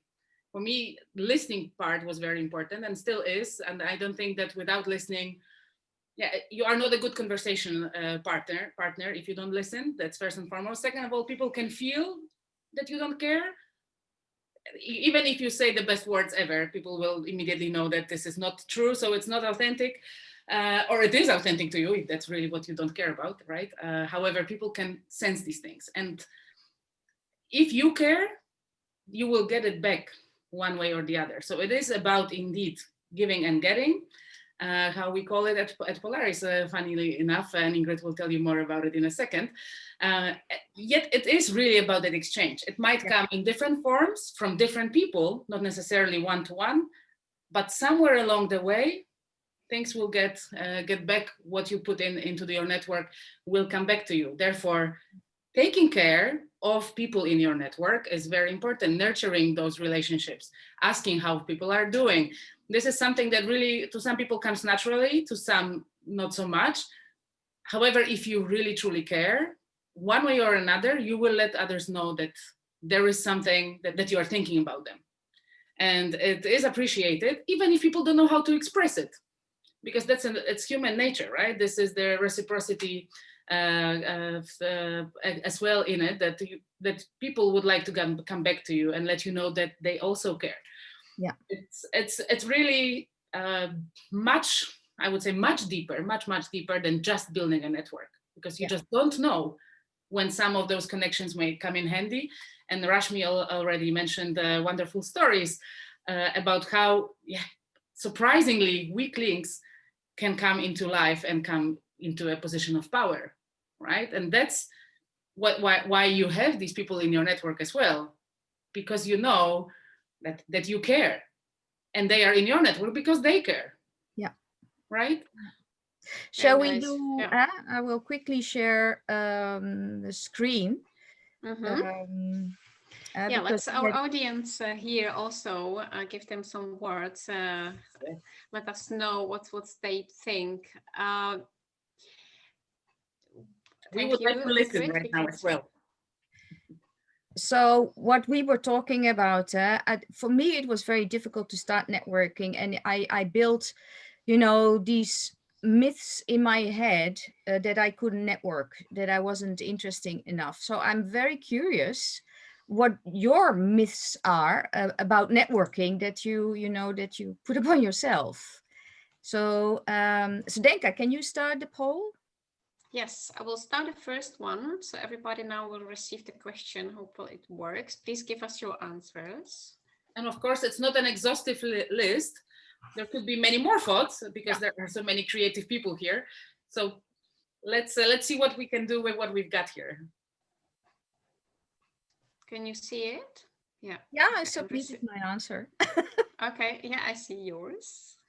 Or not, it's I cannot see the names, I mean, but I saw the first one coming in. Okay. So I have a question. There is no option of none of the above. No, that's why if there is anything remotely that you have ever felt, then don't complete. That's also an option. It's fine. We would like to hear what was in your head. My Okay, networking 7 myth? answers. Okay. Yeah. If any. It can also be an amazing myth that you are an amazing networker. I said that I am a true blue networker. Yeah. Indeed. And you gave us evidence of it, so you know it's true. We can confirm. So Zdenka, are we ready? Can you share? I have 10 answers out of 28. Okay. Let me 11 answers. Maybe it takes a little bit some time to read. We were fast because we know the options, right? Yeah. And there's another great comment saying that somebody used to have those myths, but not anymore. Then we would have a question. So how What did you do to solve it? Please tell us how you did it. I'm sharing the results, ending it now, 12 answers. Share results, there you go. Yeah, nothing to offer. Mm. Yeah, and the other one below. I do not belong there. Yeah, they don't understand me. Yeah. Mm-hmm. Yeah. So is there, because Rashmi, you said you had something else. So what was yours? So I was just looking at it, and when there's this one option which says I have nothing to offer, I'm therefore not interesting. And I do remember that when I started working again after being away for 14 months because I was getting my treatment, that at some point in time there was this Women in Tech conference, I think in Amsterdam, and we were sponsoring that as Oracle, and they had a couple of speaker slots, and I, as the Oracle Women's Leadership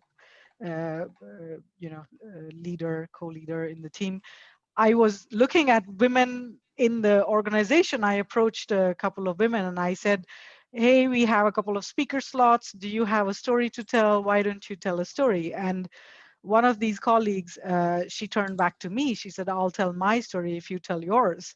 And I was like, what story can I tell? Like most of the product development work of Oracle is confidential. I can't talk about that. So she said, why don't you talk about, how you came out so positive from your illness, such a major life experience? How did you survive that? And I said, who wants to listen to that?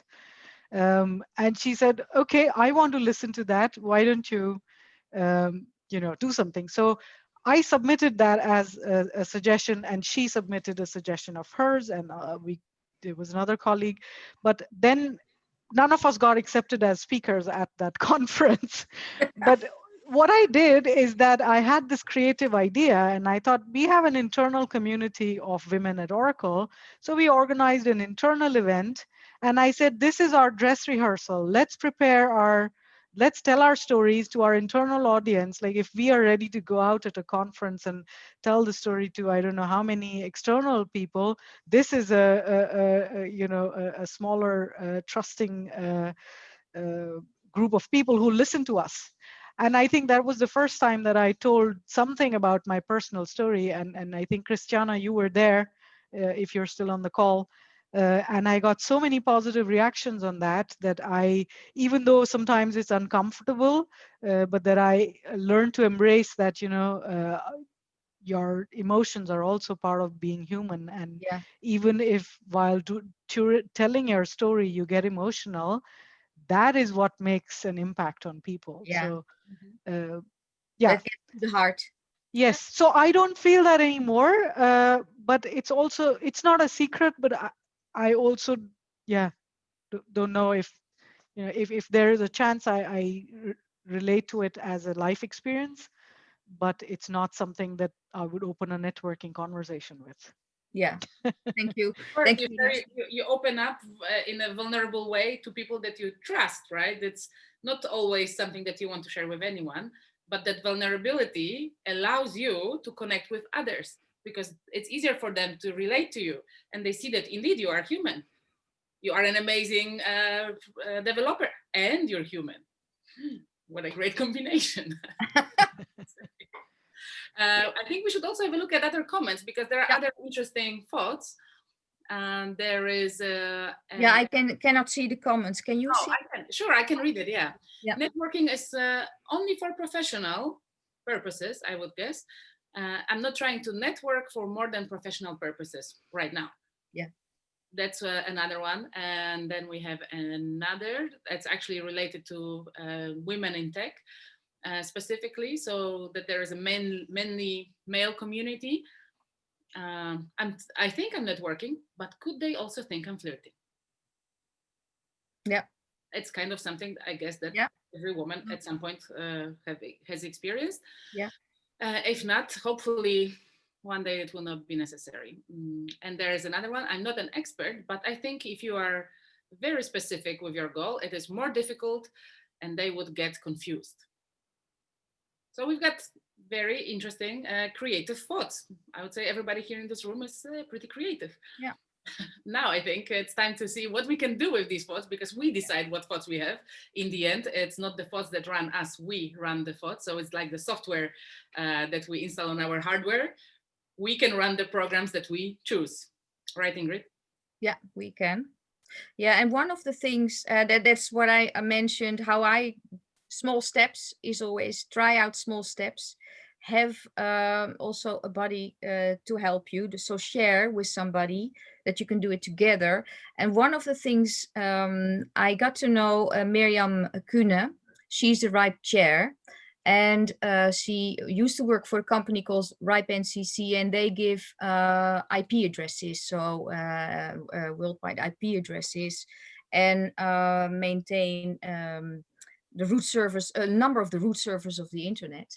And they have these big conferences where all their customers are coming, tech people, university people. It's really a great combination of experts there. And what they do, because they have more than 800-900 people at their conferences, which are now online, they mentor first comers that really want to get to know the network, introduce them to the right people, get them really up to speed there, hit the ground running, so to speak. So they have people from various countries that apply for, the menteeship. And I think it's a wonderful solution. If you want to get into a certain network, ask a mentor to help you there and introduce you to the right people. So you don't have to do it by yourself. I thought it was a beautiful best practice. Yeah, I think it's great as well. And perhaps because we are running out of time, which normally happens at such events, when we begin, we think we have all the time in the world, and then in the end, we don't.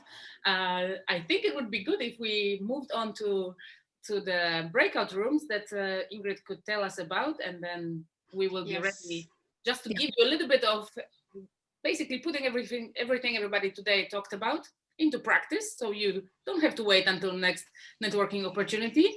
You can just go ahead and do it now. Yeah. So one of the so ladies, if I could just maybe interrupt your process briefly. We actually have a plan to move to another room for a networking opportunity. Could we take your assignment with us there?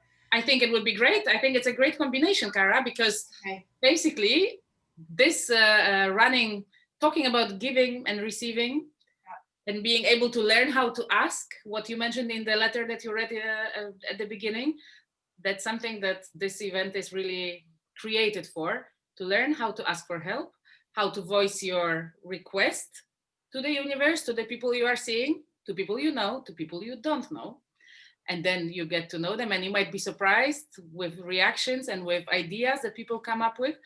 And perhaps you will come leave this wonderful event with new, not only new contacts, but also new ideas. So I think it's a great way to do that, to combine the two. Yeah, so then the exercise, I will quickly explain the exercise. What we often do also at Polaris, we have these sessions where we give and receive. So the reciprocity is important. But what the most difficult is for a lot of women, not so much for men, but a lot for women, is to do the ask, to really ask for yourself, something for yourself, because we love to give, we love to help, we love to support. But really doing the ask is something difficult. That's why, yeah, we do it at Polaris as an exercise. So if we go into the next room, please go to 3 people or 4. First, do the ask. So everybody does one ask, something you really want to have, or want to, get into a new sector, get into, have a kind of book on a certain topic. You name it, you can ask it. Then all the asks are done, and then everybody reacts to one person, one by one, of what you can give. So I know this person there and there. I have I think I have an article or a book somewhere that I can, send a title to, or I can introduce you to this person, or maybe I can give you my time. I can maybe coach you or whatever for 30 minutes.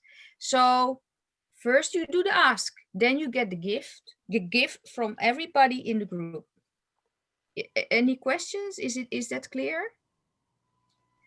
And we really, because it's, if you reflect on it, please reflect on how it is to do the ask. Is it difficult? Does it feel awkward? And how it is to get to receive.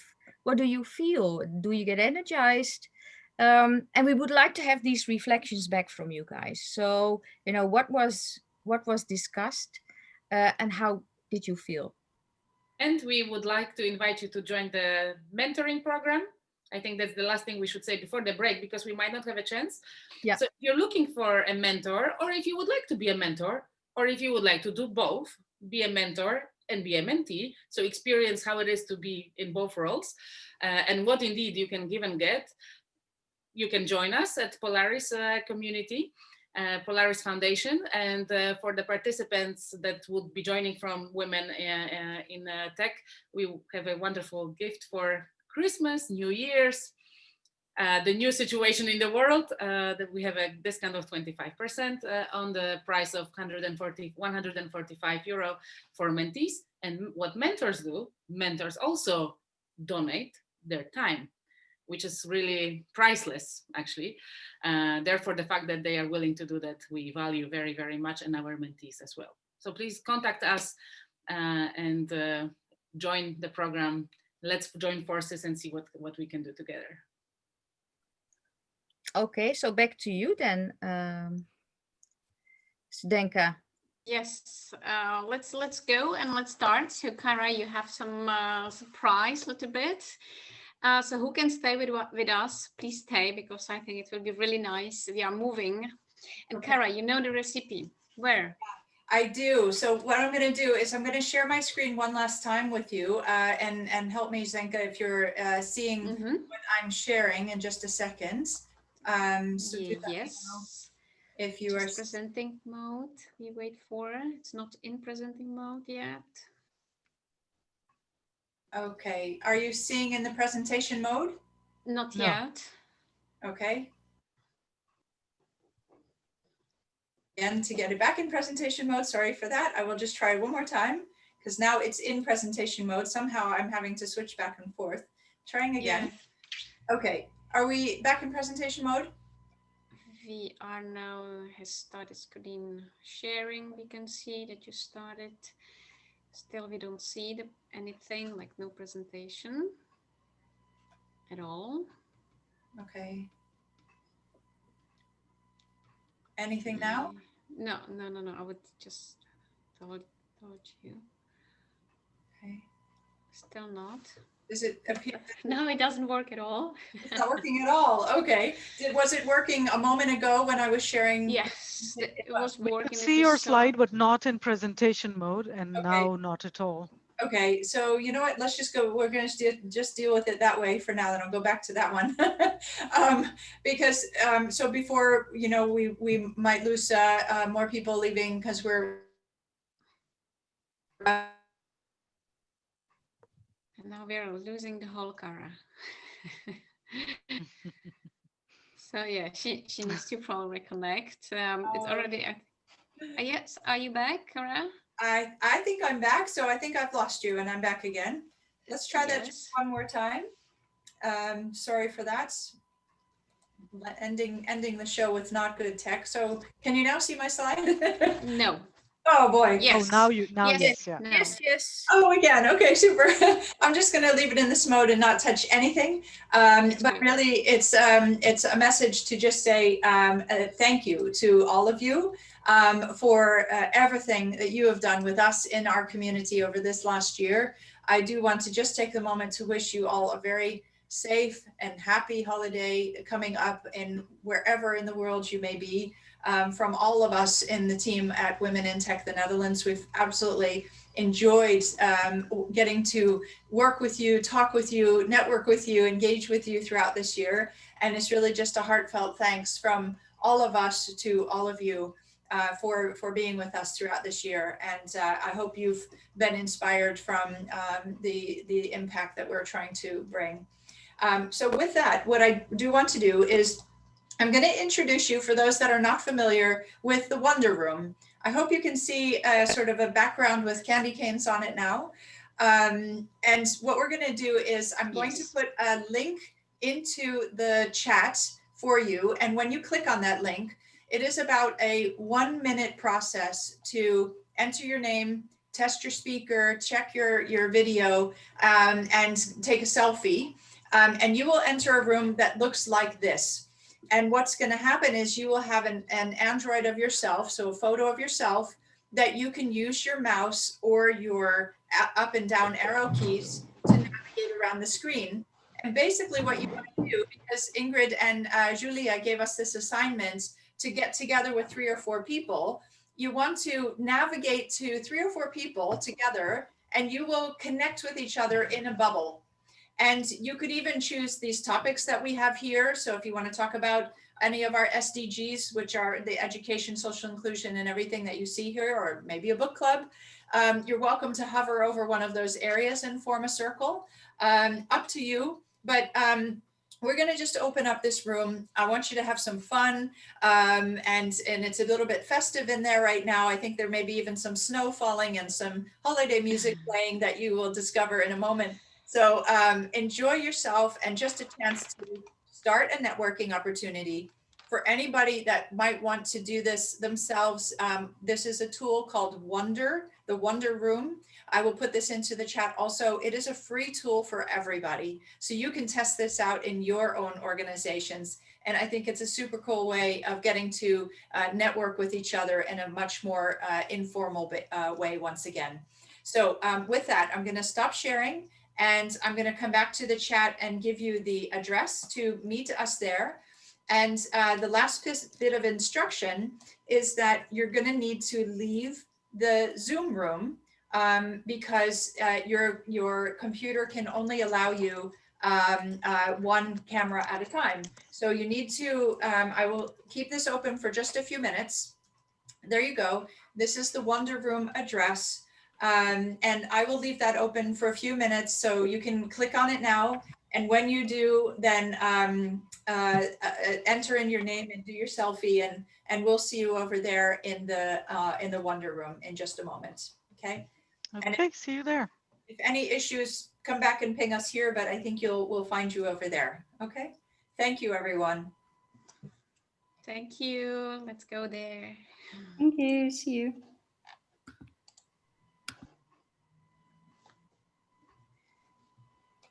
And Zdenka, will you please try the link and just make sure you're able to get in? And if you're having any issue, come back to me. I'm in. Okay, good. All right. So then I'll go over there then too. Okay.